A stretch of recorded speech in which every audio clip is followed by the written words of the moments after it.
બેસો બેસો.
ઓમ ઓમ ઓમ.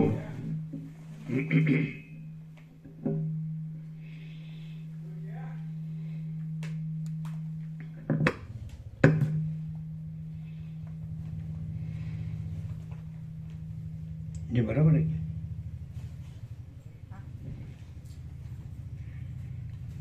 ओम परम चिदाकाश, परम ज्योति, अखंड ज्योति, महाचिदाकाश, स्वयं प्रकाश, संपूर्ण प्रकाश, पूर्ण ब्रह्म, अनंत तेजगण, अनंत चिदगण, परमाकाश, केवल अनंत शुद्ध तेजघन, परमाकाश, अखिल आत्मा, पूर्ण ब्रह्म, परमात्मा, परम चिदाकाश, परम ज्योति, अखंड ज्योति, अनंत पूर्ण परम चिदाकाश, परम शांति, स्वयं सिद्ध, स्वयं प्रकाश, स्वयं पूर्ण, स्वस्वरूप, यही सब कुछ है, इसके सिवा कुछ नहीं है। शून्यभास, अनंत कोटि, महाकल्पो है ही नहीं। महाचिदाकाश, स्वयं प्रकाश, संपूर्ण प्रकाश, महाचिदाकाश ज्योति, अनंत, अखंड, अभेद, महाचिदाकाश ज्योति, महातत्व, महासामान्य, महाचिदाकाश, स्वसंवेद्य, सहज निर्विकल्प, महाचिदाकाश, परम कैवल्य, परम शांति, परम चिदाकाश, अनंत, पूर्ण, निरपेक्ष, सत्य, अनंत, संपूर्ण, अपरिघ, निर्भ्रांत, નિરપેક્ષ વસિષ્ઠરામ સ્થિતિ પ્રકરણ રાઉન્ડ 41મો રાઉન્ડ.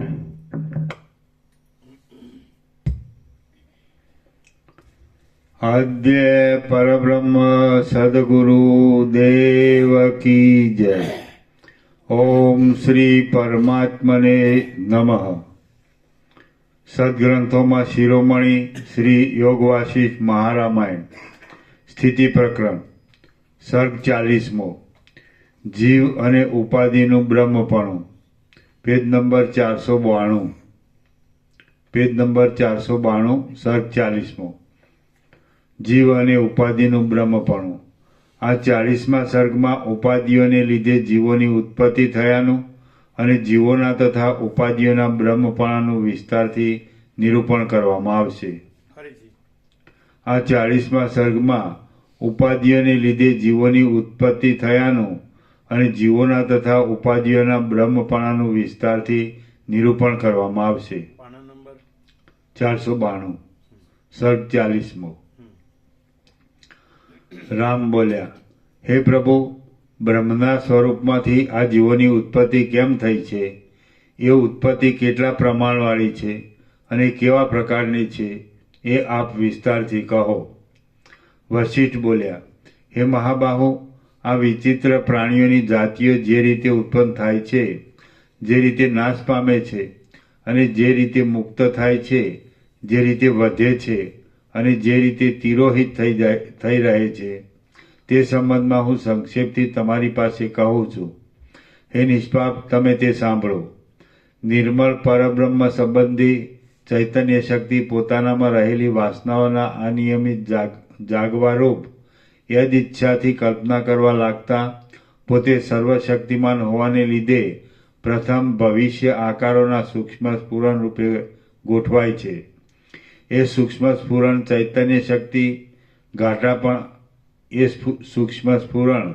ચૈતન્ય શક્તિ ગાઢાપણાને પ્રાપ્ત થઈને પાછળથી કંઈક વધારે કલ્પના કરવા લાગે છે ત્યારે મન રૂપે ગોઠવાય છે અને તે મન જીવની ઉપાધિ રૂપ કહેવાય છે. એ મન પોતાની બ્રહ્મપણારૂપ સ્થિતિને જાણે છોડી દેતું હોય એવું થઈને પોતાના સંકલ્પ માત્રથી જરાવારમાં આ ગંધર્વનગર કૌંસમાં પ્રાતઃકાળે ઝાકળના સૂર્ય કિરણોના સંપર્કથી દેખાતા હરચંદના હાટલા જેવા મિથ્યા દ્રશ્યને બનાવે છે.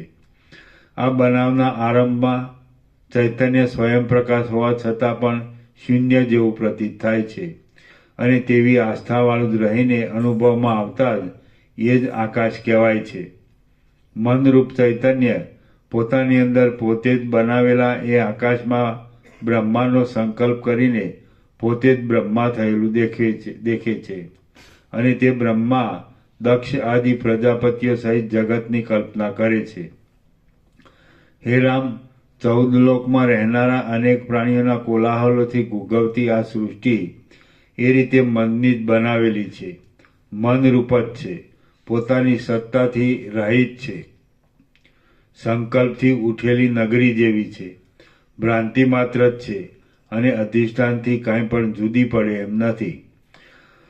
આ પ્રપંચમાં પ્રાણીઓની કેટલીક જાતિના મોટા મોહમાં જ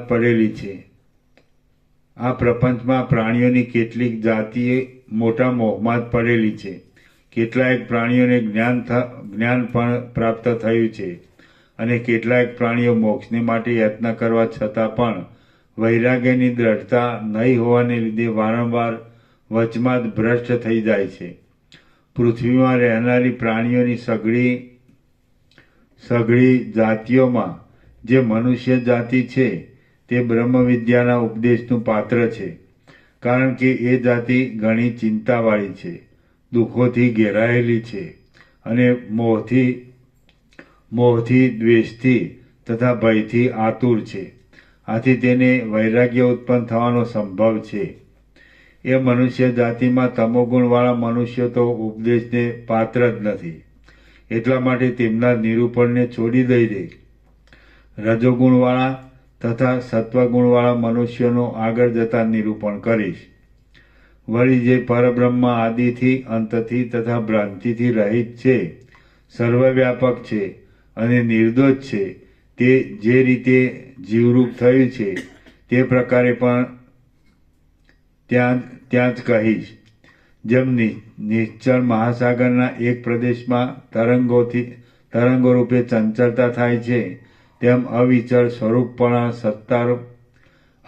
સ્વરૂપવાળા સત્તારૂપ પરમાત્માના એક પ્રદેશમાં જીવરૂપે ચંચળતા થાય છે.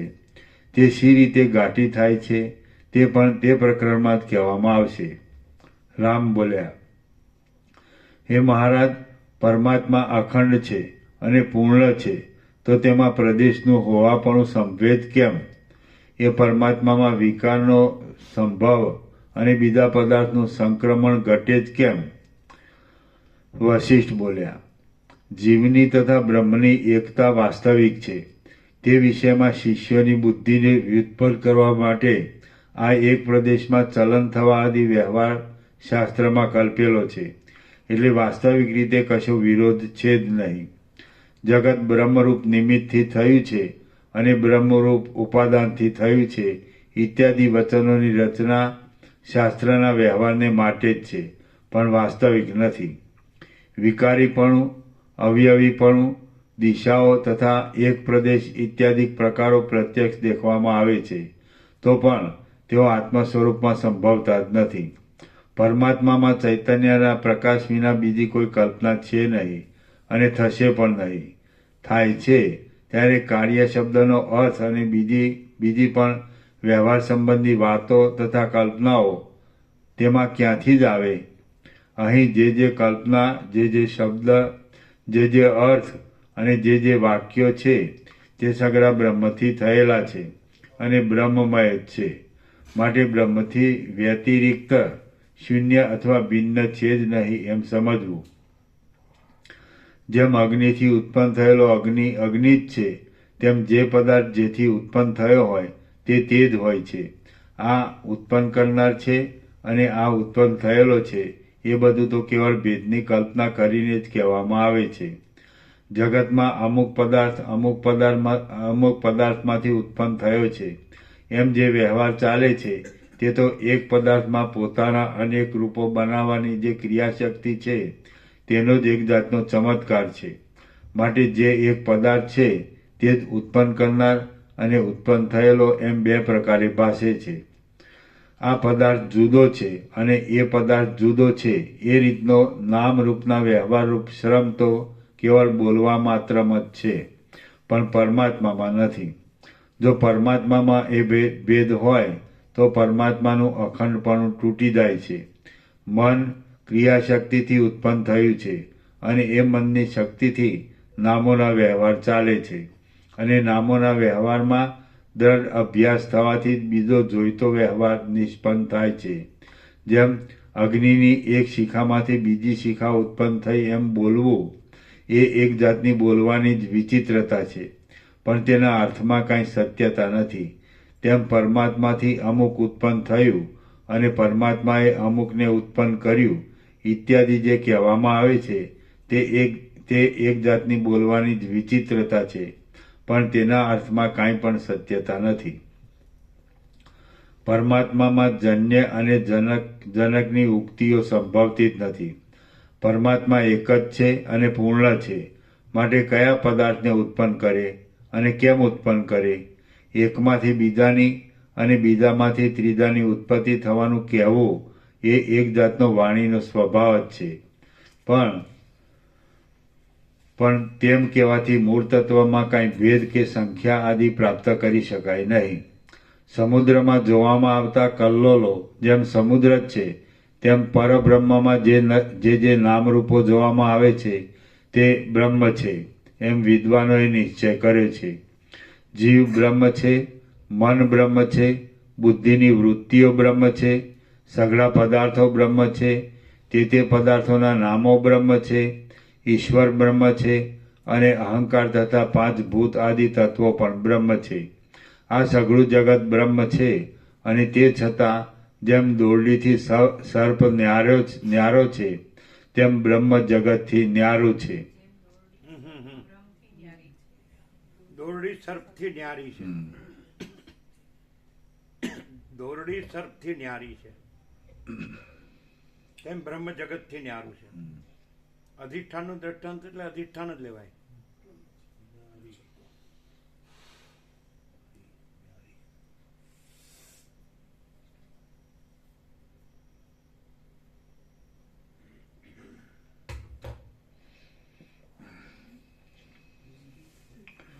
આ સઘળું જગત બ્રહ્મ છે અને તે છતાં જેમ દોરડી સર્પથી ન્યારી છે તેમ બ્રહ્મ જગતથી ન્યારું છે. વાસ્તવિક રીતે તો આ જગત છે જ નહીં, પણ જે કાંઈ છે તે સઘળું બ્રહ્મ જ છે. પરમાત્મામાં આ પદાર્થ અન્ય છે અને આ પદાર્થ અન્ય છે એવી રીતના વિભાગોની કલ્પના કરીને બોલવું એ એક જાતની અજ્ઞાનરૂપ ભ્રાંતિથી જ છે. વાસ્તવિક રીતે જોતા એ બોલવામાં શી સત્યતા છે? જેમ અગ્નિમાંથી શિખા થાય છે તેમ બ્રહ્મમાંથી આ જગત થયું છે. તો જેમ અગ્નિમાં અને શિખામાં ભેદ નથી તેમ બ્રહ્મમાં અને જગતમાં ભેદ નથી. તે છતાં જે ભિન્ન ભિન્ન પદાર્થોની કલ્પના થઈ છે તે સઘળી મનની ચપળતાથી થઈ છે. બ્રહ્મ નિત્ય સિદ્ધ છે અને કૂટસ્થ છે. તેમાં કોઈ પ્રકારનો ભેદ સિદ્ધ જ થતો નથી. જે વાત પિત્તાદિક દોષથી ચંદ્રમાં બે પાણાનું જ્ઞાન થાય છે અને તે જ્ઞાનથી બે ચંદ્ર છે એમ કહેવામાં આવે છે એ મિથ્યા જ છે. તેમ અજ્ઞાનરૂપ દોષથી આત્મામાં પદાર્થોના ભેદનું જ્ઞાન થાય છે અને તે જ્ઞાનથી પદાર્થો જુદા જુદા છે એમ કહેવામાં આવે છે એ સઘળું મિથ્યા જ છે. જેમ દ્રષ્ટિના દોષવાળાઓને એક ચંદ્ર બે રૂપે પ્રતીત થાય છે તેમ અજ્ઞાનના દોષવાળાઓને બ્રહ્મ જ દ્વૈત રૂપે પ્રતીત થાય છે. બ્રહ્મ સ્વરૂપ સર્વરૂપ છે, સર્વવ્યાપક છે અને અંત વગરનું છે. તેથી જુદું કાંઈ પણ સંભવતું નથી. બ્રહ્મથી જે ઉત્પન્ન થયેલું માનવામાં આવે છે તે પણ બ્રહ્મ જ છે. બ્રહ્મ તત્વ વિના બીજું કાંઈ પણ હોવું સંભવતું નથી. જે કાંઈ આ જગત છે તે સઘળું બ્રહ્મ જ છે એમ સમજવું એ જ વાસ્તવિક છે. હે મહાબુદ્ધિમાન રામચંદ્ર, ઘણો ખરો આવા પ્રકારનો સિદ્ધાંત જ્યારે તમારી બુદ્ધિમાં લાગુ થશે ત્યારે જ તમારી પાસે સિદ્ધાંત સંબંધી અનેક રહસ્યો કહેવામાં આવશે. જગતમાં માયા આદિ કોઈ પણ પદાર્થો બ્રહ્મથી ભિન્ન ઉત્પન્ન થયા નથી. તો પણ જ્યારે તમને તે વિશેનું અજ્ઞાન મળશે ત્યારે સઘળા રહસ્યો સંપૂર્ણ રીતે તમારા જાણવામાં આવશે. જેમ રાત્રિના અંધારાનો ક્ષય થાય ત્યારે સ્થાવર જંગમ જગત સ્ફુટ જોવામાં આવે છે તેમ મિથ્યા પદાર્થોનો બાદ થાય ત્યારે બ્રહ્મ તત્વ યથાર્થ રીતે જાણવામાં આવે છે. હે રામ, જ્યારે અજ્ઞાનથી દૂષિત થયેલી દ્રષ્ટિ વડે આ જે સઘળું જગત સઘળી દિશાઓમાં વિસ્તીર્ણ થયેલું જોવામાં આવે છે તેનો અને અજ્ઞાનનો નાશ સંપૂર્ણ બાદ થશે ત્યારે નિર્મળ દર્પણ જેવા અને વાસ્તવિક સત્યતાવાળા નિર્મળ પદમાં તમને અખંડ નિર્મળતા જણાશે. એ વાતમાં કશો સંશય નથી.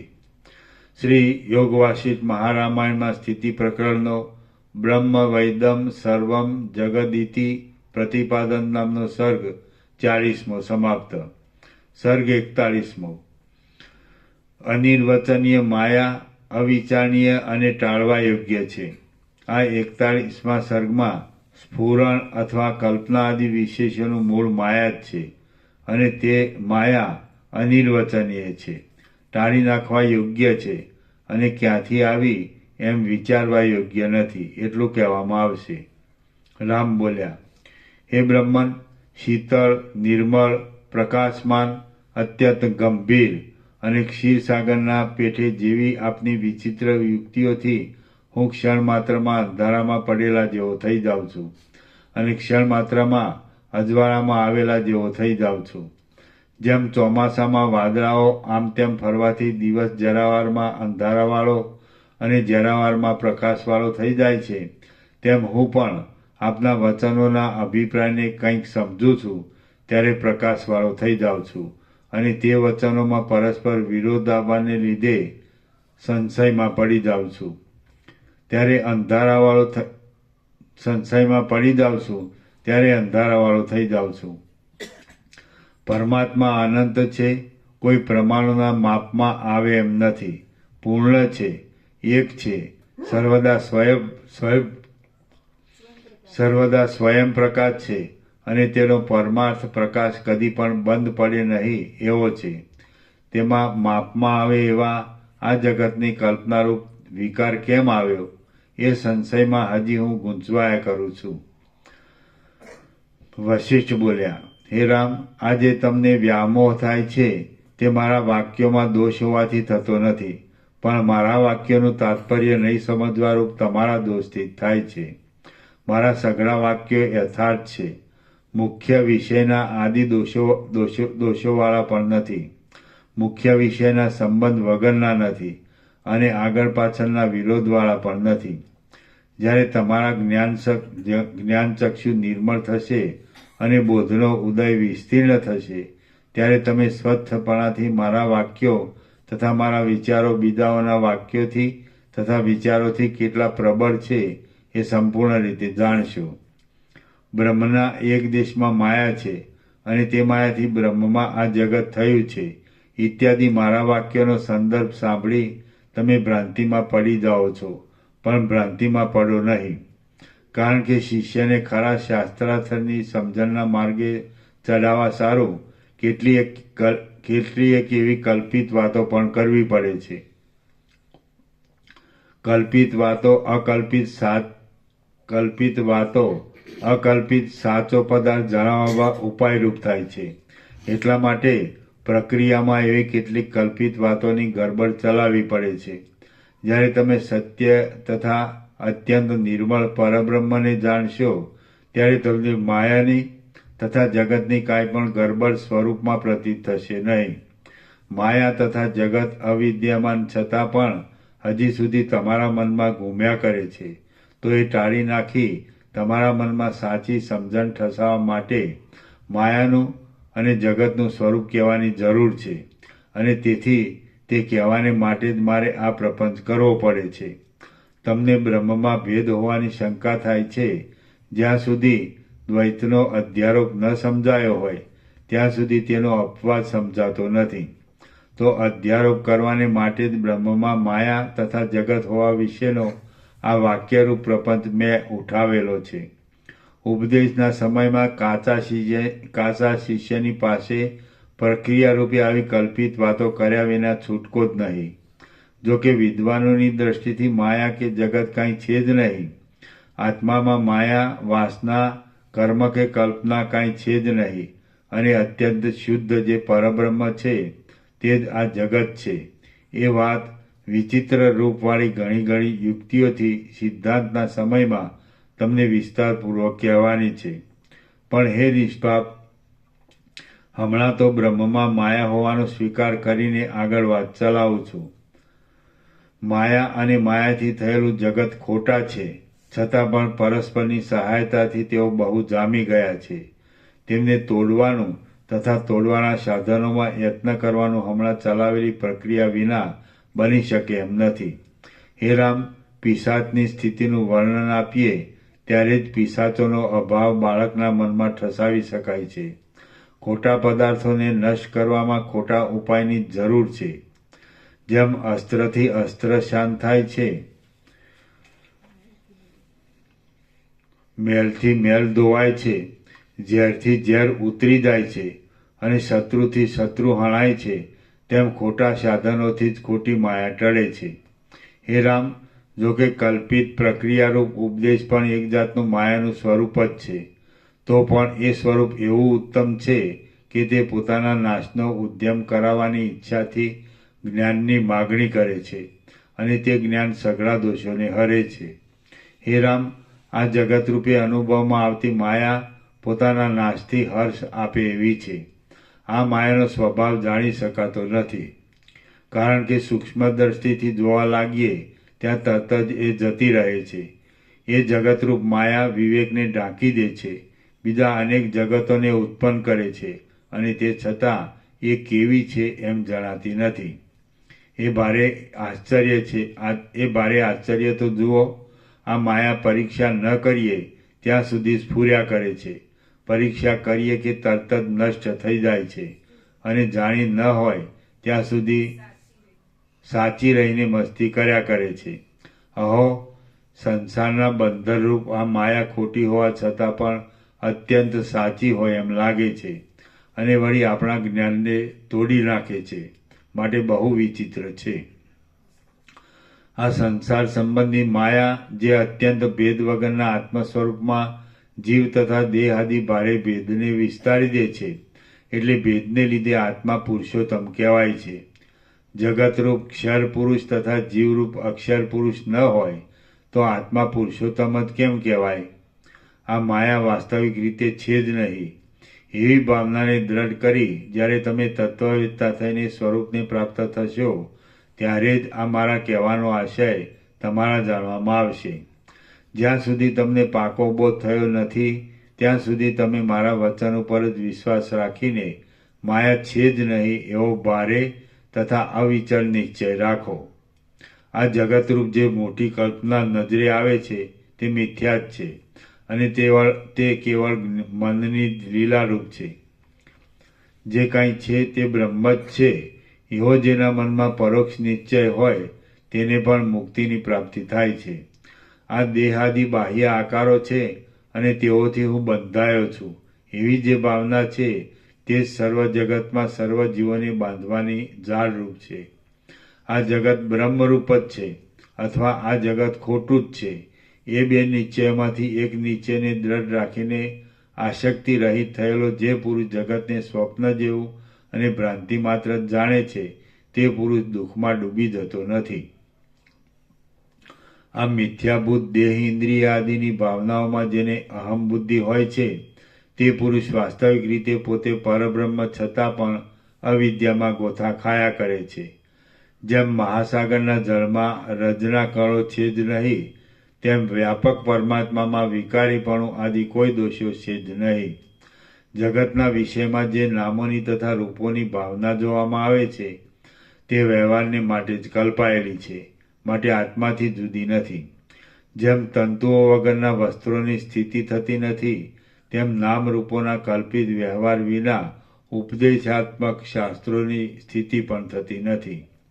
અવિદ્યામાં તણાતો જતો આત્મા આત્મજ્ઞાન વિના અનુભવમાં આવતો નથી અને તે આત્મજ્ઞાન ઉપદેશાત્મક શાસ્ત્ર વિના મળતું નથી. હે રામ, આત્મ સ્વરૂપની પ્રાપ્તિ વિના અવિદ્યારૂપી નદીનો પાર આવતો નથી. તે અવિદ્યારૂપી નદીનો જે પાર છે તેને જ અક્ષયપદ કહેવામાં આવે છે. મલિન કરી દેનારી આ અવિદ્યા ગમે ત્યાંથી ઉત્પન્ન થઈ હોય તો પણ ઉત્પન્ન થઈને એવી સ્થિતિ પકડી છે કે તેણે આત્મ સ્વરૂપને ઢાંકી દીધું છે.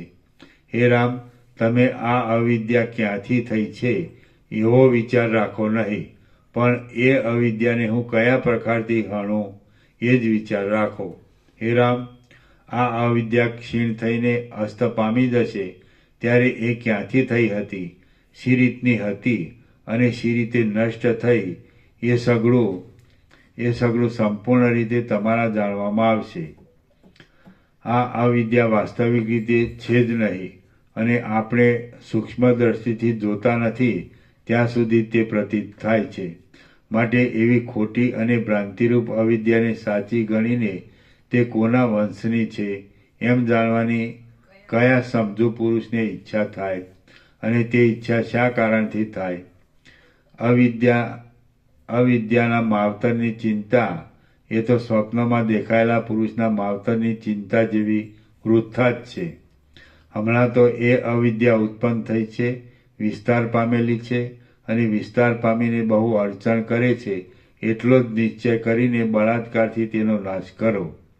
એટલે પછી તે શાથી ઉત્પન્ન થઈ હતી અને કેવી હતી ઇત્યાદિ તમારા જાણવામાં આવશે. ત્રૈલોક્યમાં મહાશૂર અને મહાપંડિત પુરુષો પણ કોઈ એવા નથી કે જેમને અવિદ્યાએ પરવશ ન કર્યા હોય. આથી હે રઘુવર, મહારોગના જેવા સ્વભાવવાળી તે અવિદ્યાનો નાશ કરવાનો યત્ન કરો.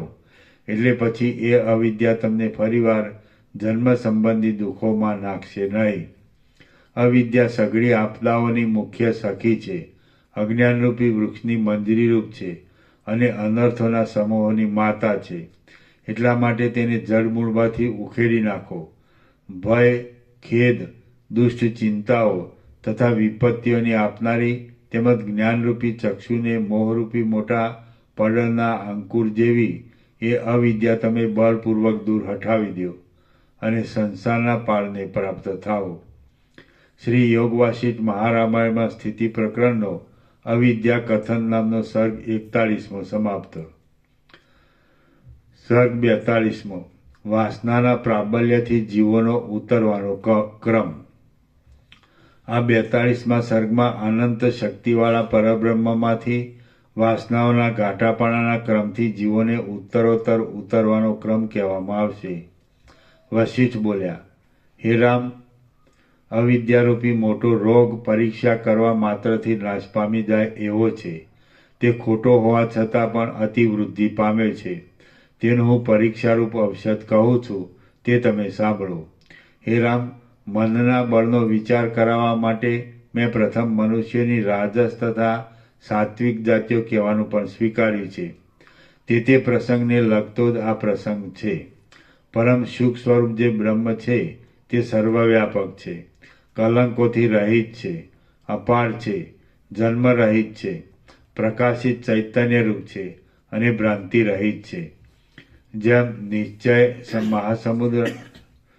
નિશ્ચળ મહાસમુદ્રનો એક પ્રદેશ વાયુરૂપી ઉપાધિથી તરંગરૂપ ઘનતાને પામે છે, તેમ અવિચળ સ્વરૂપવાળા એ મહાચૈતન્યનો એક પ્રદેશ વાસનારૂપ ઉપાધિઓથી જીવરૂપ ઘનતાને પામે છે.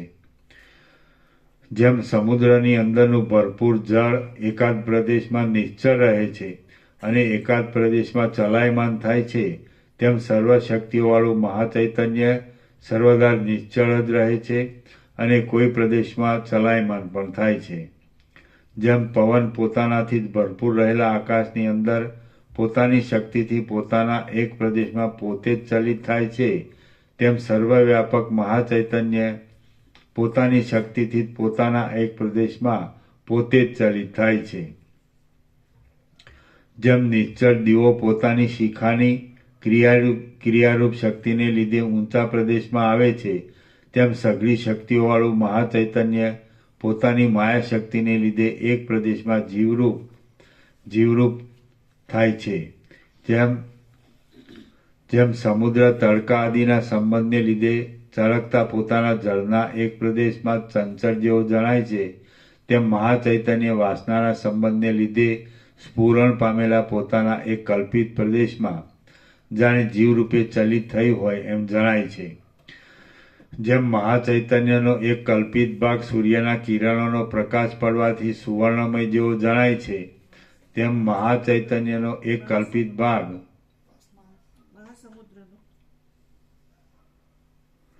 મહાસમુદ્રનો એક કલ્પિત ભાગ સૂર્યના કિરણોનો પ્રકાશ પડવાથી સુવર્ણમય જેવો જણાય છે, તેમ મહાચૈતન્યનો એક કલ્પિત ભાગ વાસનાઓના સંબંધને લીધે જીવરૂપ થયેલા જેવો જણાય છે.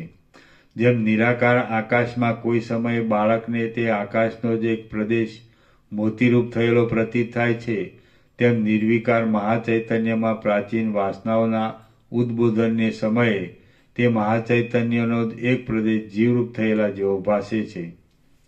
જેમ મહાસમુદ્રમાં કંઈક ક્ષોભ પામેલો તરંગરૂપ ભાગ મહાસમુદ્રમય જ છે, સ્વચ્છ છે અને મહાસમુદ્રમાં સ્ફુરે છે, તેમ મહાચૈતન્યમાં કંઈક ક્ષોભ પામેલો જીવરૂપ ભાગ મહાચૈતન્યમય જ છે, સ્વચ્છ છે અને મહાચૈતન્યમાં સ્ફુરે છે.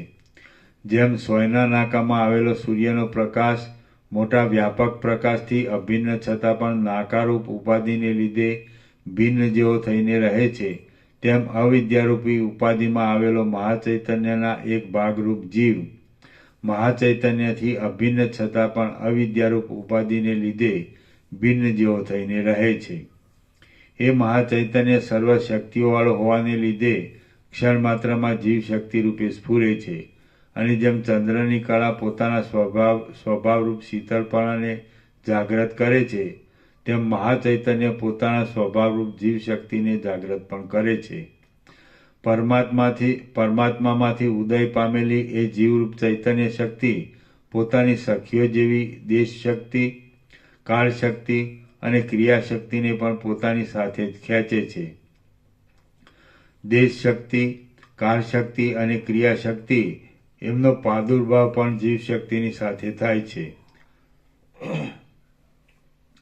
એ જીવ શક્તિ જીવ જો ખરા સ્વરૂપને જાણે તો હું આદિ અંતથી રહિત મહાચૈતન્યમાં જ રહેલી છું એમ સમજે, પરંતુ તે પોતાના ખરા સ્વરૂપને ભૂલી જઈ કલ્પિત સ્વભાવનું ગ્રહણ કરીને હું આટલા પરિમિત પ્રદેશમાં જ રહું છું અને તુચ્છ છું એમ માન્યા કરે છે. જીવ શક્તિ સાક્ષાત મહાચૈતન્ય રૂપ જ છે, છતાં તેણે જ્યારે એવી રીતે પોતાના રૂપને ઉપાધિથી પરિચ્છિન્ન માન્યું ત્યારે જ નામ રૂપ ઇષ્ટ અને અનિષ્ટ આદિ સઘળી મિથ્યા કલ્પનાઓ તેને લાગુ થઈ. વાસ્તવિક રીતે જોઈએ તો મહાચૈતન્યમાં જે કંઈ કલ્પાયું છે તે સઘળું મહાચૈતન્ય રૂપ છે, કારણ કે મહાચૈતન્યથી કોઈના પણ ભિન્નપણાની કલ્પના કરવી એ ખોટી જ છે. મહાસાગરમાં અનંત લહરીઓ ઉઠે છે અને તેઓ મહાસમુદ્રથી ભિન્ન હોવી સંભવે જ નહીં. જેમ કડા અને બાજુબંધ આદિ આભૂષણો સુવર્ણથી ભિન્ન નહીં હોવા છતાં પણ નામરૂપાત્મક કલ્પનાને લીધે ભિન્ન માની લેવામાં આવે છે, તેમ જીવ તથા કાળ આદિ સઘળા પદાર્થો બ્રહ્મથી ભિન્ન નહીં હોવા છતાં પણ સ્વરૂપની ભૂલથી નામરૂપાત્મક કલ્પનાને લીધે ભિન્ન માની લેવામાં આવે છે, અર્થાત તે કલ્પિત છે. એક દીવામાંથી થયેલા બીજા દીવાઓની જે જુદાઈ છે તે વાટ એટલે દિવેટ આદિ ઉપાધિઓના દેશની, કાળની તથા અવયવોની જુદાઈને લીધે જ છે, પણ અગ્નિરૂપ સ્વરૂપની જુદાઈથી નથી. તે જ પ્રમાણે જીવમાં બ્રહ્મથી જે જુદાઈ છે તે પણ ઉપાધિઓના સ્વભાવને લીધે જ છે, પણ સ્વરૂપની જુદાઈથી નથી. દેશ શક્તિ, કાળ શક્તિ અને ચલન શક્તિથી ઘેરાયેલી એ જીવ શક્તિ સંકલ્પોને અનુસરતા બહુ જ હાંસીનું પાત્ર થઈ જાય છે. હે મહાબાહુ, દેશ, કાળ અને ક્રિયાઓથી ઘેરાયેલું અને કલ્પનાઓને લીધે પોતાના પરિચ્છિન્નપણાને માનતું જે ચૈતન્ય છે તે ક્ષેત્રજ્ઞ કહેવાય છે. ક્ષેત્ર એ શરીરનું નામ છે અને તે શરીરને તેની અંદરના તથા બહારના પદાર્થો સહિત તે ચૈતન્ય જાણે છે, એટલા માટે ક્ષેત્રજ્ઞ કહેવાય છે. એ ક્ષેત્રજ્ઞ જીવ જ હું છું એવી દ્રઢ કલ્પનાથી કલંકિત થઈને અહંકારપણાને પ્રાપ્ત થાય છે. એ અહંકાર નિશ્ચયાત્મક કલ્પનાઓથી કલંકિત થઈને નિર્ણય કરવા લાગે છે અને બુદ્ધિપણાને પ્રાપ્ત થાય છે. બુદ્ધિ સંકલ્પ વિકલ્પોથી કલંકિત થઈને મનપણાને પ્રાપ્ત થાય છે. મન ગાઢ વિકલ્પોવાળું થઈને ધીરે ધીરે ઇન્દ્રિયપણાને પ્રાપ્ત થાય છે અને ઇન્દ્રિયો વિષયોની દ્રઢ લાલચથી કલંકિત થઈને હાથ પગવાળા સ્થૂળ દેહપણાને પ્રાપ્ત થાય છે. સ્થૂળ દેહ જગતમાં જન્મે છે, જીવે છે અને જોવામાં આવે છે. આ રીતે વાસનાઓરૂપી રજ્જુઓથી વીંટાયેલો જીવ દુઃખોના સમૂહોથી ઘેરાઈને અનુક્રમે સ્થૂળ દેહપણાને પ્રાપ્ત થાય છે. જેમ અનુક્રમે પાકતા પણ ફળની અવસ્થા બદલાઈ જાય છે પણ જાતિ બદલાતી નથી, તેમ વાસનાઓને લીધે આવી હલકી સ્થિતિઓ પ્રાપ્ત થવા છતાં પણ જીવની માત્ર દશા બદલાઈ જાય છે, પરંતુ તેથી નિર્વિકાર ચૈતન્ય પણ બદલાઈ જતું નથી. આ રીતે જીવ અહંકારપણાને પામ્યો, અહંકાર બુદ્ધિપણાને પામ્યો અને બુદ્ધિ સંકલ્પોના સમૂહથી ગૂંથાયેલા મનપણાને પામી. સંકલ્પમય આકારવાળું એ મન સાચા ખોટા મનોરથોથી તુચ્છ વિષયોમાં આસક્ત થાય છે અને સંસ્કાર રૂપે સ્ત્રી પુત્ર આદિના આકારોનું ગ્રહણ કર્યા કરે છે. જેમ ગાયો મદોન્મત્ત આખલાની પછવાડે તેને ખરાબ કરવાને માટે દોડે છે અને નદીઓ જેમ સમુદ્રની પછવાડે તેને મલિન કરવાને માટે દોડે છે, તેમ ઈચ્છા આદિ શક્તિઓ મનને ખરાબ કરવાને માટે અને મલિન કરવાને માટે મનની પછવાડે દોડે છે. આ રીતે રાગદ્વેષ આદિ અનેક શક્તિઓથી વ્યાપ્ત થયેલું મન ઇન્દ્રિયો દ્વારા સ્થૂળ શરીરપણાને ધારણ કરે છે અને કોશેટાના કીડાની પેઠે હાથે કરી બંધનને પ્રાપ્ત થાય છે. જેમ ખાવાની લાલચને લીધે મત્સ્ય હાથે કરીને જાળમાં બંધાય છે, તે જ પ્રમાણે પોતાના સંકલ્પોનું વારંવાર સ્મરણ કરવાને લીધે મન પણ ભૂંડે હાલે આ સંસારમાં બંધાઈને પરિતાપ પામે છે. હું ખરેખર બંધાઉં છું એમ માની એ મિથ્યા બંધનને સાચું માન્યા કરતું અને ધીરે ધીરે પોતાના બ્રહ્મપણાને છોડી દેતું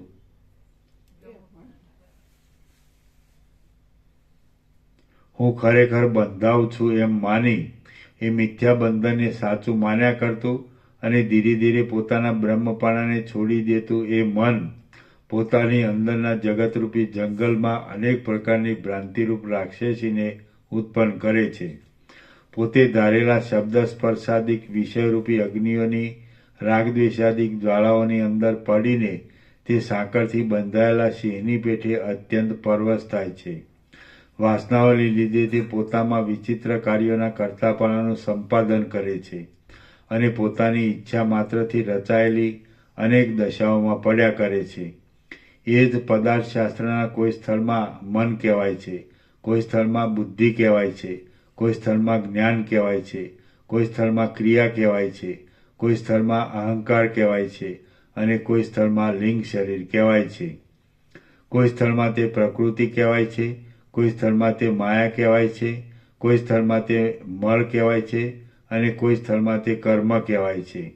તે કોઈ સ્થળમાં બંધ કહેવાય છે, કોઈ સ્થળમાં ચિત્ત કહેવાય છે, કોઈ સ્થળમાં અવિદ્યા કહેવાય છે અને કોઈ સ્થળમાં ઈચ્છા કહેવાય છે. હે રામ, તે જ આ મન આ રીતે સંસારમાં બંધાયેલું છે, દુઃખી છે, તૃષ્ણાથી તથા શોકથી ઘેરાયેલું છે અને રાગના વિસ્તીર્ણ સ્થળરૂપ છે. તે સંસારની ભાવનાથી વૃદ્ધાવસ્થામાં, મરણમાં તથા મોહમાં કૂટાયા કરે છે. સંકલ્પ વિકલ્પોથી વ્યાપ્ત છે અને અવિદ્યાના રંગથી રંગાયેલું છે. ઈચ્છાઓને લીધે તે ક્ષોભ પામ્યા કરે છે. કર્મરૂપી વૃક્ષોની જાડીના અંકુરરૂપ છે. પોતાની જન્મભૂમિને ભૂલી ગયું છે અને કલ્પિત અનર્થોથી સંકુલ છે.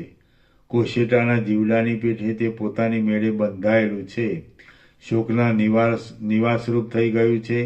શબ્દ તથા સ્પર્શ ઇત્યાદિ વિષયોના સમૂહોથી અવયવોવાળું થયેલું છે અને અનંત નરકોની પીડાથી સંતાપ પામ્યા કરે છે. અદ્રશ્ય હોવા છતાં પણ તે મોટા પહાડના જેવા બોજાથી ભયંકર થઈ પડ્યું છે અને તે જરા તથા મરણ આદિ અનેક શાખાઓથી સંપન્ન એવા સંસાર નામના ઝેરી ઝાડ રૂપ છે. જેમ વડનું બીજ પોતાની અંદર આખા વડને ધારણ કરી રહેલું હોય છે, છતાં પણ અંદર ફળોથી રહિત છે, તેમ આશારૂપી પાશોને બનાવનારા આ સઘળા સંસારને તે પોતામાં ધારણ કરી રહેલું હોવા છતાં પણ તે અંદર ફળોથી રહિત છે. તે ચિંતારૂપી દાવાનળની શિખાઓથી દાઝેલું છે. કોપરૂપી અજગરે ચાવેલું છે. કામનારૂપી મહાસાગરના મોજાઓથી પછડાયેલું છે અને પોતાના દાદાને એટલે મૂળ કારણને ભૂલી ગયું છે. ટોળાથી વછૂટેલા હરણની પેઠે તે શોકથી બેભાન થઈ ગયું છે અને વિષયરૂપી અગ્નિની જ્વાળાઓથી તે પતંગિયાની પેઠે બળ્યા કરે છે. કપાઈ ગયેલા મૂળવાળા કમળની પેઠે તે બહુ ગ્લાનિ પામેલું છે. મૃત્યુએ તે દેહોમાંથી ખેંચીને વારંવાર બીજા દેહોમાં નાખવાને લીધે તેને દુઃખી કરી નાખેલું છે અને વારંવાર બીજા દેહોમાં અભિમાન કરવાની જરૂર પડવાને લીધે તે આકુળ વ્યાકુળ થયેલું છે. વિચિત્ર રૂપોથી મારી નાખવાની સજ્જ થઈ ઉભેલા વિષયરૂપી શત્રુઓ ઉપર વિશ્વાસ રાખીને તે તેમની મધ્યમાં રહેલું છે અને એવી દુઃખદાયી અનંત દશાઓમાં તે લોટ્યા કરે છે. સમુદ્રમાં પડેલા પક્ષીની જેમ તે ઘોર દુઃખમાં પડ્યું છે અને ગંધર્વનગરની પેઠે કેવળ શૂન્યતાવાળા જગતરૂપી જાળમાં બંધાઈને દુઃખ પામવા છતાં પણ તે તેના ઉપર અત્યંત સ્નેહ રાખ્યા કરે છે. તે સંસારરૂપી ઉછળતા સમુદ્રમાં તણાયા કરે છે અને વિષયો પર દોડ્યા કરે છે. હે દેવતુલ્ય, હાથીને જેમ કાદવમાંથી બહાર કાઢવામાં આવે તેમ તમે એને સંસારમાંથી બહાર કાઢો. હે રામ, મન કામદેવરૂપી ખાબોચિયામાં બળદની પેઠે ખૂંચી ગયું છે. પુણ્યનો ક્ષય થવાથી હવે તેને ઉત્તમ પરલોકમાં જવાનું સાધન રહ્યું નથી. તેથી તે ભાગેલા અવયવવાળા જેવું થઈ ગયું છે. તમે તેને બળાત્કારે એ ખાબોચિયામાંથી બહાર કાઢો. હે રામ, આ મન કર્મફળોના જુદા જુદા રસો પડવાથી મેલું થઈ ગયું છે અને બળતરા આપનારા જરા, મરણ તથા ખેદથી મૂંઝાઈને મૂર્છિત થઈ ગયું છે. આમ હોવા છતાં પણ જેને તેનો ઉદ્ધાર કરવાની ચિંતા ન થાય તેને જગતમાં મનુષ્યના આકારવાળો રાક્ષસ જ સમજવો જોઈએ. શ્રી યોગવાસિષ્ઠ મહારામાયણમાં સ્થિતિ પ્રકરણનો જીવાવતરણ નામનો સર્ગ 42મો સમાપ્ત. સર્ગ 43મો. અવિવેકથી અનેક યોનિઓની પ્રાપ્તિ અને વિવેકથી મુક્તિ. આ 43મા સર્ગમાં વિવેકાદિના અત્યંત દુર્લભપણાને લીધે જુદી જુદી યોનિઓ પ્રાપ્ત થયાનું અને વિવેકાદિની પ્રાપ્તિથી કેટલાયકની મુક્તિ થયાનું પણ વિસ્તારથી વર્ણન કરવામાં આવશે.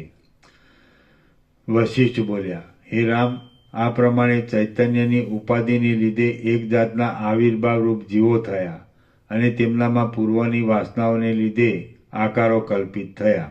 આ રીતે મહાચૈતન્યમાંથી લાખો અને કરોડો જીવો ઉત્પન્ન થયા છે. જેમ મોટા ધોધમાંથી અસંખ્યાત જળકણો પૂર્વે ઉત્પન્ન થઈ ગયા છે, હમણાં ઉત્પન્ન થાય છે અને હવે પછી પણ ઉત્પન્ન થશે, તેમ મહાચૈતન્યમાંથી અસંખ્યાત જીવો પૂર્વે ઉત્પન્ન થઈ ગયા છે, હમણાં ઉત્પન્ન થાય છે અને હવે પછી પણ ઉત્પન્ન થશે. એ જીવો પોતાની વાસનાઓની દશાઓના આવેશને લીધે આશાઓને વશ થયા છે અને તેમના અંતઃકરણો અતિ વિચિત્ર દશાઓમાં પોતાની મેળે બંધાઈ ગયા છે. એ જીવો જળમાના પરપોટાઓની પેઠે નિરંતર પ્રત્યેક દિશામાં, પ્રત્યેક દેશમાં, પ્રત્યેક જળમાં અને પ્રત્યેક સ્થળમાં જન્મ મરણ પામ્યા કરે છે. આ કલ્પમાં કેટલાયક જીવોનો પહેલો જ જન્મ થયો છે, કેટલાયકના 100થી વધારે જન્મો થયા છે, કેટલાયકના અસંખ્યાત જન્મો થઈ ગયા છે અને કેટલાયકના 2-3 જન્મ થઈ ગયા છે. કેટલાયક જીવો હમણાં જન્મ્યા છે, કેટલાયક આ કલ્પમાં હજી સુધી જન્મ્યા નથી, કેટલાયક જીવન મુક્ત થયા છે અને કેટલાયક વિદેહ મુક્ત પણ થઈ ગયા છે. કેટલાયક જીવો હજારો કલ્પોમાં વારંવાર જન્મવા છતાં પણ એક યોનિમાં જ રહ્યા છે અને કેટલાયક બીજી યોનિઓમાં પણ ગયા છે. કેટલાયક જીવો મોટા દુઃખો વેઠ્યા કરે છે, કેટલાયક થોડા સુખવાળા છે, કેટલાયક અત્યંત આનંદ ભોગવે છે અને કેટલાયક સત્યલોકમાં પણ ગયા છે. કેટલાયક જીવો ઇન્દ્ર, કિન્નર, ગંધર્વ, વિદ્યાધર, સૂર્ય અને વરુણ રૂપે થયા છે, તો કેટલાયક શિવ, વિષ્ણુ તથા બ્રહ્મા થયા છે. કેટલાક કુષ્માંડ, વેતાળ, યક્ષો, રાક્ષસો અને પિશાચો થયા છે, તો કેટલાક બ્રાહ્મણો, ક્ષત્રિયો, વૈશ્યો અને ક્ષુદ્રો થયા છે. કેટલાક અત્યંત ચાંડાળ, ભીલ અને ચમાર થયા છે, તો કેટલાક ખડ, ઔષધિઓ, ફળો તથા મૂળિયા રૂપે તેમજ કેટલાયક પતંગિયા રૂપે થયા છે. કેટલાયક વિચિત્ર લતાઓ, ગુચ્છો અને પથ્થરો રૂપે રહ્યા છે, તો કેટલાયક કદમ, લીંબુ, સાલ, તાડ અને તમાલ રૂપે રહ્યા છે. કેટલાયક જીવો વૈભવોથી ભટકનારા મંત્રીઓ, સામંતો અને રાજાઓ થયા છે, તો કેટલાયક જીવો ફાટેલા વસ્ત્રો પહેરનારા મુનિઓ થયા છે. કેટલાયક જીવો સર્પ, અજગર, કીડા, કરમિયા અને કીડીઓ રૂપે થયા છે, તો કેટલાયક જીવો સિંહ, પાડા, મૃગ, બકરા, ચમરી ગાય અને કાળિયા રૂપે થયા છે. કેટલાયક જીવો સારસ, ચક્રવાક, બગલા, બલાકા અને કોયલ રૂપે થયા છે, તો કેટલાયક જીવો ધોળા કમળ, રાતા કમળ, પોયણા તથા નીલકમળ રૂપે થયા છે. કેટલાયક જીવો હાથીઓના બચ્ચા, હાથીઓ, સુવર અને ગધેડા પણ થયા છે, તો કેટલાયક જીવો ભમરા, મચ્છર, ધીમેલો અને ડાંસ થયા છે. કેટલાયક જીવો આપદાઓના બળથી દબાઈ ગયા છે, તો કેટલાયક સંપત્તિઓ ભોગવે છે. કેટલાયક સ્વર્ગમાં રહ્યા છે, તો કેટલાયક નરકમાં પડ્યા છે.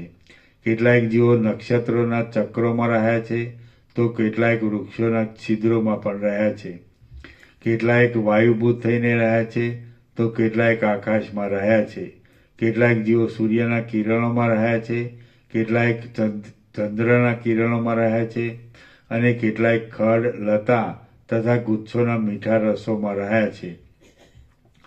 કેટલાક જીવો જીવનમુક્ત થઈને વિચરે છે તો કેટલાક કલ્યાણોના પાત્રરૂપ થયા છે. કેટલાક લાંબા કાળથી વિદેહ મુક્તિ પામ્યા છે તો કેટલાક હમણાં જ વિદેહ મુક્તિ પામ્યા છે. કેટલાક હજી લાંબે કાળે થવાના છે અને કેટલાક મુક્તિનો દ્વેષ પણ કર્યા કરે છે. કેટલાક જીવો મોટી દિશામાં થયા છે, કેટલાક મોટા વેગવાળી નદીઓ થયા છે, કેટલાક સુંદર નેત્રોવાળી સ્ત્રીઓ થયા છે, કેટલાક અડધા નપુંસક થયા છે અને કેટલાક પૂરા નપુંસક થયા છે. કેટલાક જીવો ઉત્તમ બુદ્ધિવાળા થયા છે, કેટલાક અત્યંત જડ બુદ્ધિવાળા થયા છે, કેટલાક જ્ઞાનનો ઉપદેશ કરનારા થયા છે અને કેટલાક સમાધિ ધરીને બેઠા છે. આ રીતે પોતાની વાસનાઓના આવેશથી પરવશ થયેલા જીવો તે વાસનાઓથી બંધનમાં આવી પડેલા હોવાને લીધે ઉપર કહેલી તે સ્થિતિઓમાં પડ્યા છે. જેમ હાથે પછાડેલા દડાઓ કેટલાક ધરતીમાં જ ફરે છે, કેટલાક નીચે પડે છે અને કેટલાક ઊંચે ઉછળે છે, તેમ નિરંતર જેમને મૃત્યુ પછાડ્યા કરે છે તેવા જીવો કેટલાક પૃથ્વીમાં જ અવતરે છે, કેટલાક નરકમાં પડે છે અને કેટલાક સ્વર્ગમાં જાય છે. જેમ પક્ષીઓ એક વૃક્ષ ઉપરથી બીજા વૃક્ષ ઉપર જાય છે, તેમ આશારૂપી સેંકડો પાસોથી બંધાયેલા અને વાસનારૂપ દેહાદિકનું ધારણ કરનારા જીવો એક કાયામાંથી બીજી કાયામાં જાય છે. અનંત વિષયોમાં અનંત સંકલ્પોની કલ્પનાને ઉત્પન્ન કરનારી અવિદ્યાને લીધે આ જગતરૂપ મહાન ઇન્દ્રજાળને વિસ્તીર્ણ કરતા મૂળ જીવો જ્યાં સુધી પોતાના નિર્દોષ સ્વરૂપને જોતા નથી ત્યાં સુધી પાણીમાં ચકરીઓની પેટે સંસારમાં બમ્યા કરે છે. જેઓ પોતાના સ્વરૂપને જોઈ મિથ્યા પદાર્થોનો ત્યાગ કરે છે અને સાચા અનુભવને મેળવીને અનુક્રમે જ્ઞાનની ભૂમિકાઓમાં ચડે છે, તેઓ ફરીવાર સંસારમાં જન્મતા નથી. જેઓ પોતાના સ્વરૂપને જોઈ મિથ્યા પદાર્થોનો ત્યાગ કરે છે અને સાચા અનુભવને મેળવીને અનુક્રમે જ્ઞાનની ભૂમિકાઓમાં ચડે છે, તેઓ ફરીવાર સંસારમાં જન્મતા નથી. કેટલાક મૂર્ખ જીવો હજારો જન્મો ભોગવીને કોઈ સુજનના સમાગમથી વિવેકીપણાને પામે છે, પણ પાછા તેથી ભ્રષ્ટ થઈને વળી સંસારરૂપી સંકટમાં પડે છે. કેટલાક જીવો બ્રાહ્મણના કુળમાં જન્મ તથા સત્સમાગમ આદિ ઊંચી સ્થિતિ પામ્યા છતાં પણ વિષય લંપટ બુદ્ધિને લીધે પશુ પક્ષીના અવતારને પામે છે અને તે અવતારમાંથી નરકોને પણ પ્રાપ્ત થાય છે.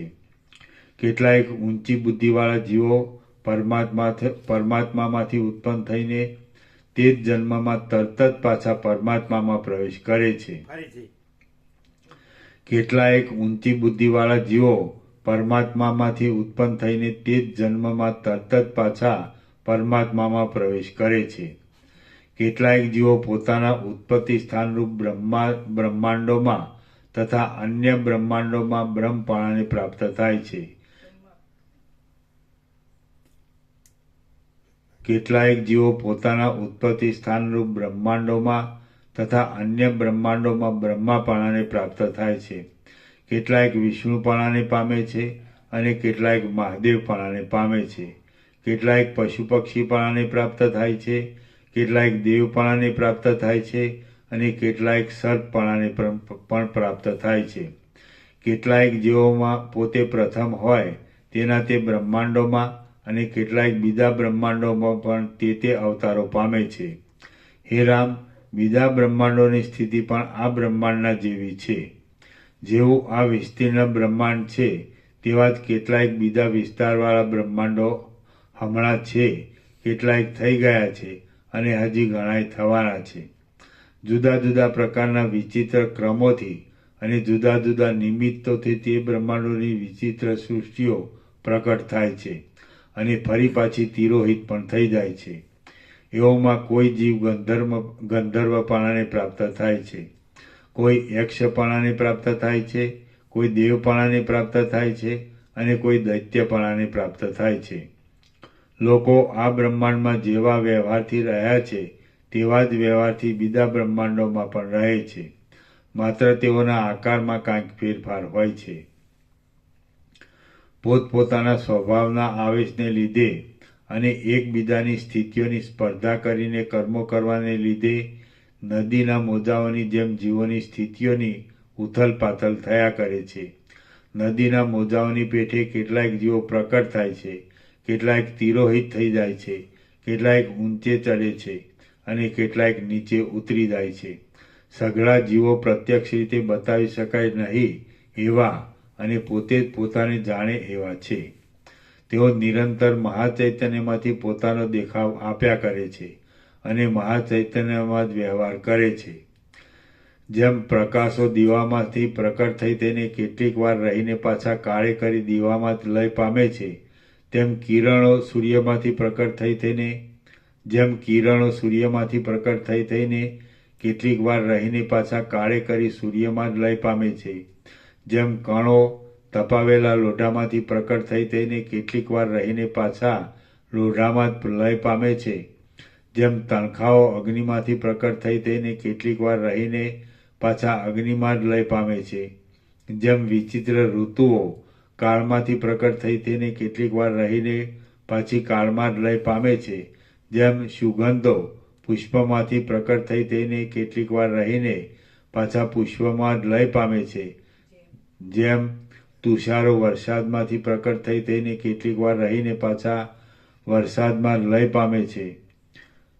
અને જેમ મોજાઓ સમુદ્રમાંથી પ્રકટ થઈ થઈને કેટલીક વાર રહીને પાછા સમુદ્રમાં જ લય પામે છે, તે જ પ્રમાણે જીવોના સમૂહો મહાચૈતન્યમાંથી પ્રકટ થઈ થઈને કેટલાક કાળ સુધી જુદા જુદા દેહોને ભોગવીને પ્રલયકાળે પાછા ચૈતન્યમાં જ લય પામી જાય છે. આ બ્રહ્માંડોની રચના નામની અનાદિકાળની ભ્રાંતિરૂપ માયા સમુદ્રમાં લહેરની પેઠે પરબ્રહ્મમાં નિરર્થક વિસ્તીર્ણ થાય છે, નિરર્થક વધ્યા કરે છે, નિરર્થક ફેરફાર પામ્યા કરે છે અને નિરર્થક જ પાછી લય પામે છે. જેવી રીતે સમુદ્રમાં લહેર મિથ્યા છે, તેવી રીતે પરબ્રહ્મમાં આ રચના પણ મિથ્યા છે. શ્રી યોગ વાસિષ્ઠ મહારામાયણમાં સ્થિતિ પ્રકરણનો જીવ નિશ્ચય સ્થાનોપદેશ નામનો સર્ગ 43મો સમાપ્ત. જીવ નિશ્ચય સ્થાન ઉપદેશ નામનો સર્ગ 43મો સમાપ્ત. સર્ગ 44મો મુક્તિ અને પ્રલયનું અંતર તથા બ્રહ્માનો શરીર ગ્રહણનો ક્રમ. આ 44મા સર્ગમાં મુક્તિ અને પ્રલય એ બહુ સરખા હોવા છતાં પણ તેઓમાં જે અંતર છે તે કહેવામાં આવશે અને બ્રહ્માનો શરીરનું ગ્રહણ કરવાનો ક્રમ કહેવામાં આવશે. રામ બોલ્યા, હે ભગવાન, આપે કહેલી પદ્ધતિ પ્રમાણે જે જીવને પ્રલયમાં પરબ્રહ્મની પ્રાપ્તિ થાય તેને સૃષ્ટિમાં પાછો અસ્થિપિંજરરૂપ દેહ ધરવો કેમ પડે? પરમપદમાં પહોંચેલાને પણ જો જન્મમરણ પ્રાપ્ત થતા હોય તો પછી મુક્ત થયેલાને પણ પાછી જન્મમરણની આવૃત્તિ પ્રાપ્ત થવી જોઈએ. મુક્ત થયેલા જીવનું સંસારમાં પુનરાગમન થતું નથી એ વિષયમાં શો વિશ્વાસ? વશિષ્ઠ બોલ્યા, હે રામ, મેં તમને પ્રથમ જ કહેલું છે તે તમે કેમ સમજતા નથી? તમારી બુદ્ધિ આગળ પાછળનો વિચાર કરવામાં સમર્થ છે તો તે ક્યાં ગઈ? આ શરીર આદિ જે કાંઈ સ્થાવર જંગમ જગત છે તે જોવા પૂરતું જ છે અને સ્વપ્નની જેમ તે મિથ્યા જ પ્રગટ થયેલું છે. હે નિષ્પાપ રામ, આ જગત એક જાતનું લાંબુ સ્વપ્ન છે, મિથ્યા જ જોવામાં આવે છે, બે ચંદ્રના વિભ્રમ જેવું છે અને ભ્રાંતિમાં પ્રતીત થયેલા પહાડ જેવું છે. જેની અજ્ઞાનરૂપ નિદ્રા શાંત થઈ ગઈ હોય, જેની વાસનાઓ ગળી ગઈ હોય અને જેની સ્મૃતિ ચિત્તવૃત્તિમાં પ્રબોધ ઉત્પન્ન થયો હોય તે પુરુષ સંસારરૂપી સ્વપ્નને વ્યવહાર દ્રષ્ટિથી જોતો હોવા છતાં પણ જોતો નથી.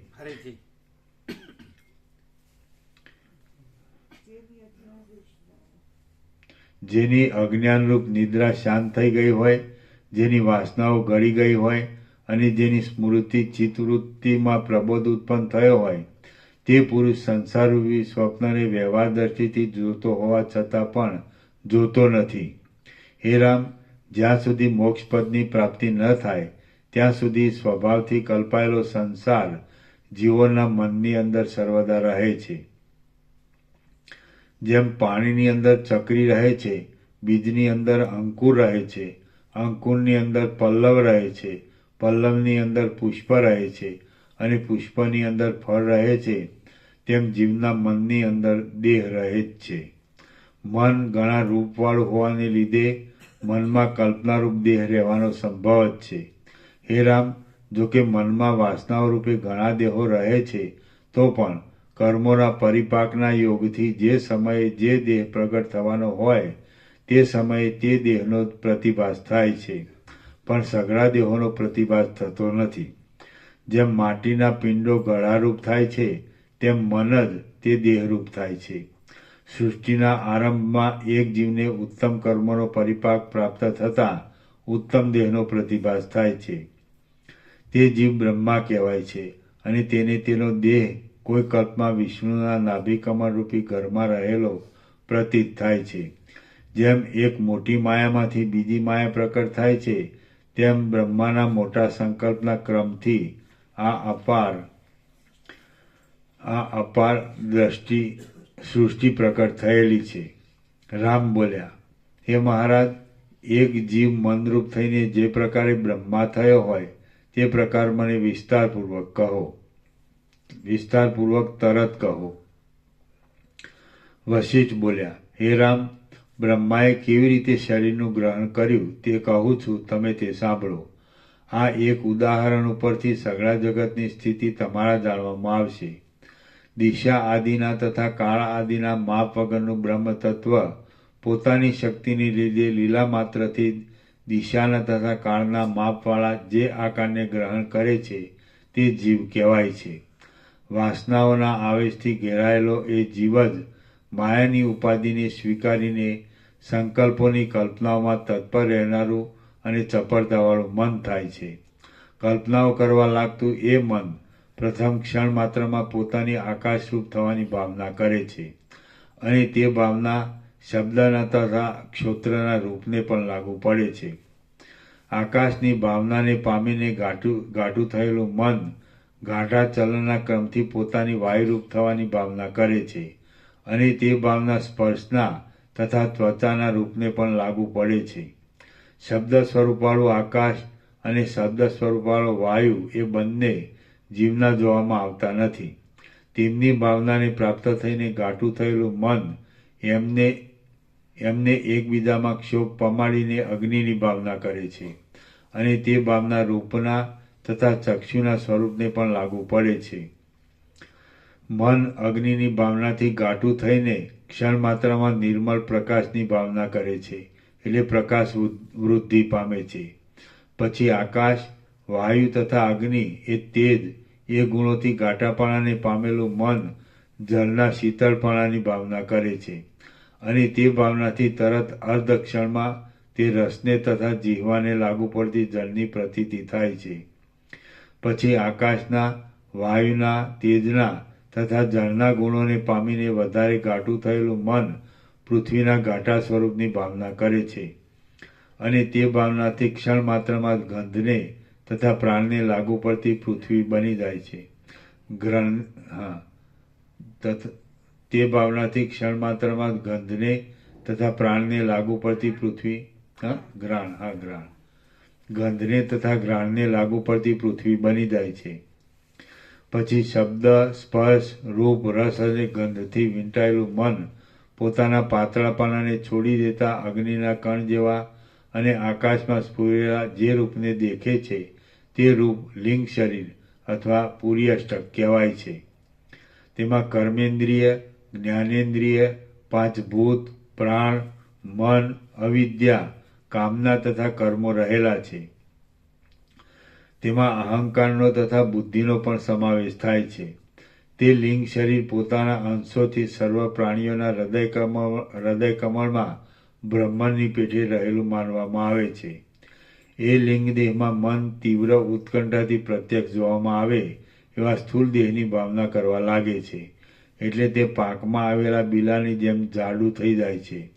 આમ જાડું થતાં જ તે પોતાના સ્વભાવને લીધે આકાશમાં સ્ફુરેલા તેમજ મૂછમાં રહેલા અને પીગળેલા સોના જેવા એક આકારને ગ્રહણ કરી લે છે. પછી મને એ તેજના પુંજ જેવા પોતાના આકારમાં ઊંચે માથાવાળી, નીચે પગવાળી, પડખાઓમાં 2 હાથવાળી અને મધ્યમાં પેટવાળી એક જાતની ભારે ચોક્કસ ભાવના કરે છે. અને તેને લીધે પ્રકટ થયેલા અવયવવાળા તેમજ જ્વાળાઓની પંક્તિઓના જેવા આકારવાળા એક બાળકનો દેખાવ થાય છે. તેના શરીરની રચના મનોરથમાં બની ગઈ છે. આમ પોતાની વાસનાઓના આવેશથી એ મનોમય બાળકના અંગો રચાયા છે. જેમ ઋતુ પોતાના સ્વભાવને વધાર્યા કરે છે, તેમ તે વાસનાઓથી પોતાના શરીરને વધાર્યા કરે છે અને કાળે કરીને સ્પષ્ટ રીતે જોવામાં આવે એવા દેહવાળો થાય છે. પછી તે બુદ્ધિ, ધૈર્ય, બળ, ઉત્સાહ, વિજ્ઞાન તથા ઐશ્વર્યવાળો થાય છે અને તે સર્વ લોકોનો પિતામહ મહાત્મા બ્રહ્મા કહેવાય છે.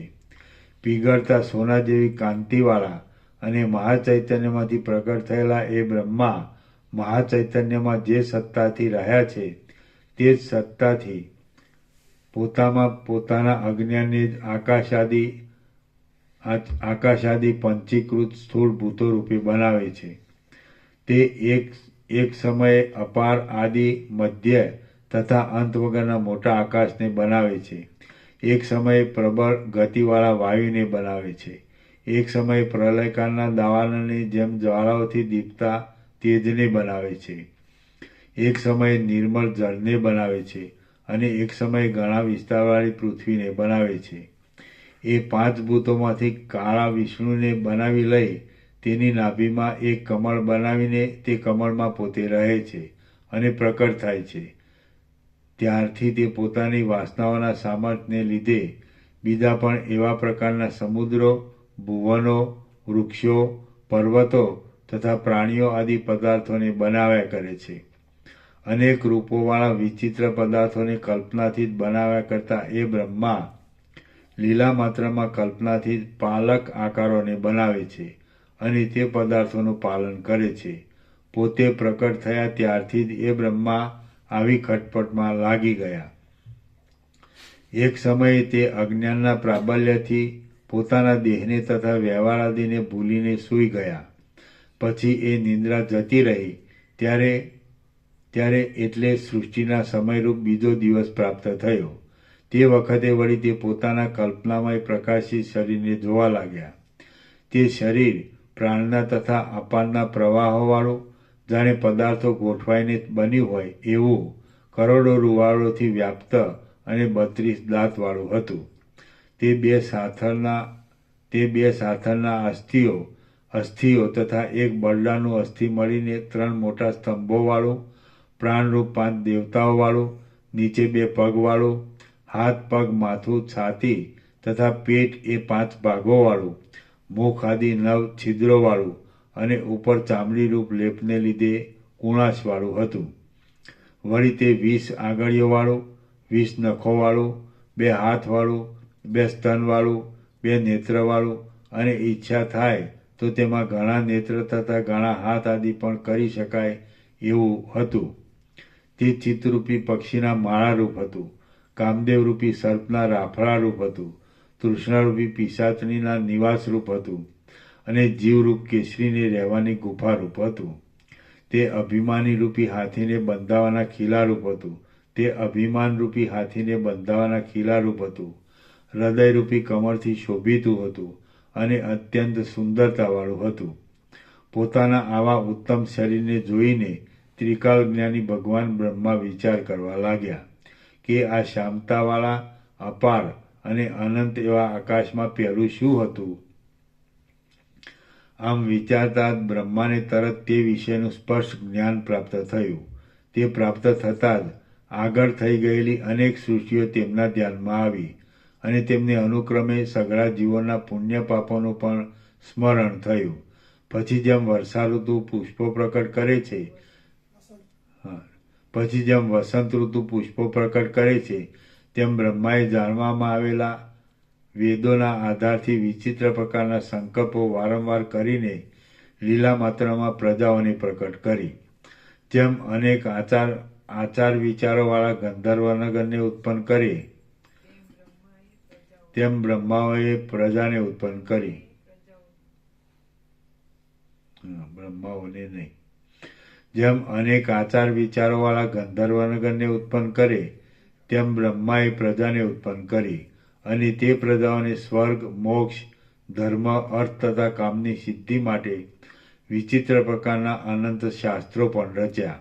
હે રામ, આ રીતે જેમ વસંત ઋતુમાંથી પુષ્પોની શોભા પ્રકટ થાય છે તેમ બ્રહ્મારૂપ મનમાંથી આ સઘળી સૃષ્ટિ પ્રગટ થયેલી છે.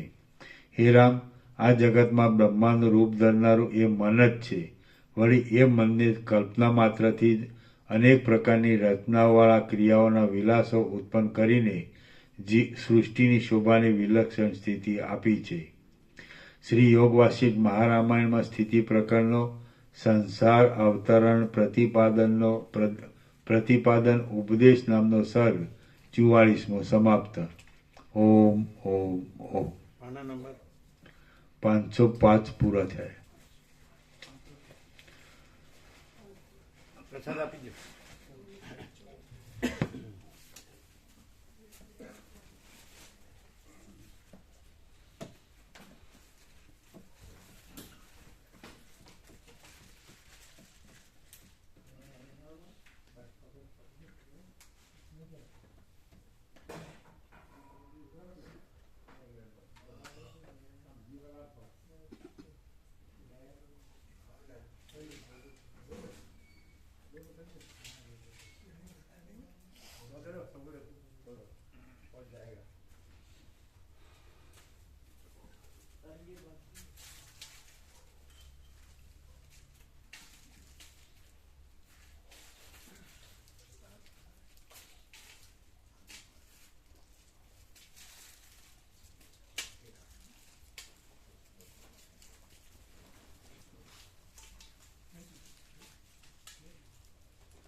કેટલા વાગે નીકળવાનું સવારે? 9 વાગે નીકળી ગયું.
બાણપુરથી ભીખાભાઈનો છોકરો અમદાવાદ ગોળાસર આવ્યા આપણા ઘરે વિષ્ણુ બેટો 3 ભાઈ બાણપુરથી ભીખાભાઈ સાહેબ બધા ક્યાંથી? બાણપુર ચોટાસરની બાજુમાં બાણપુર હા હા બુદ્ધબજીની બાજુમાં હમ. ભીખાભાઈ સાહેબ હતા. હા કાનજીભાઈ મારા મામા થાય ચોટાસન વાળા. બરાબર. હા બરાબર.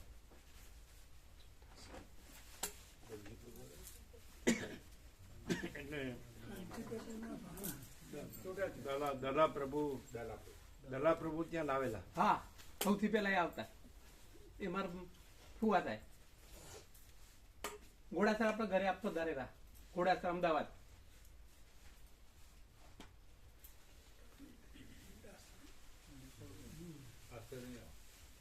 દલા પ્રભુ સંપૂર્ણ ભગવાનના માણસ હતા. હા બધે લાભ લેતા ફૂલ. દલા પ્રભુ હા સંપૂર્ણ ભગવાનના માણસ, બધે ફૂલ લાભ લેતા.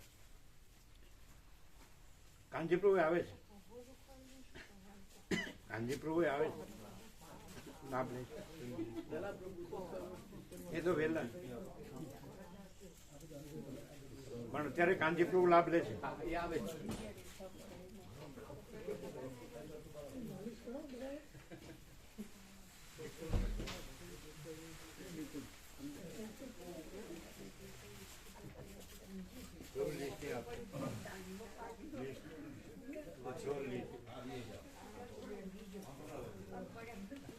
એ બધા આવે છે, ચોટાસણ વાળા બધા આવે છે, ભાવિક બધા આવે છે. યાત્રામાં આવે, ઘણા આવે છે. ચોટાસણ તો ઘણા ભાવિકો આવે છે. હજી આવે છે. હા આવે. કાનજી પ્રભુ આવે છે. હા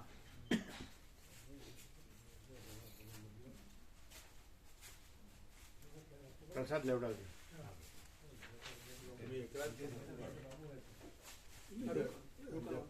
બીજા કોઈ પ્રભુ છે? ડ્રાઈવર છે જોડે. કોઈ બોલાવાના ડ્રાઈવર પ્રભુ. અચ્છા.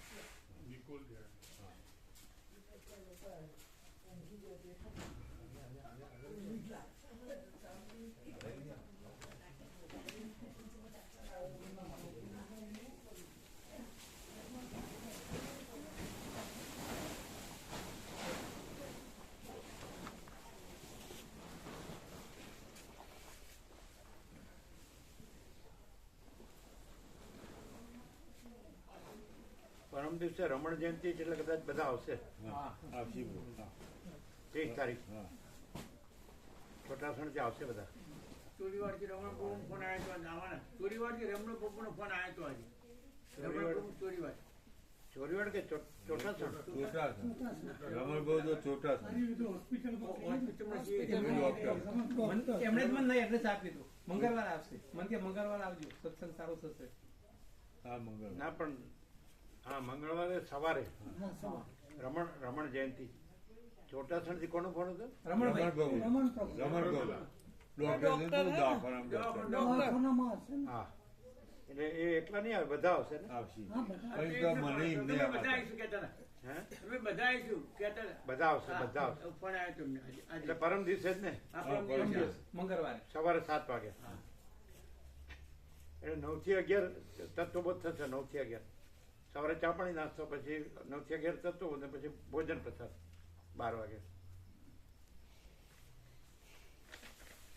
એટલે બધા મળશે તમને. મંગળવારે આવશો ને તો બધા મળશે. રોકાવાના રોકાવાના છે? રોકાવા ગઈ. મંગળ સુધી રોકાવાના? હા, બરાબર આજે જ રોકાવા. બરાબર. એટલે મંગળવાર સુધી છો ને? એ નક્કી નહીં, પાછું આવી જવું હશે. ઓહ, એવું. જેવી સર્વાંતર્યામીની પ્રેરણા.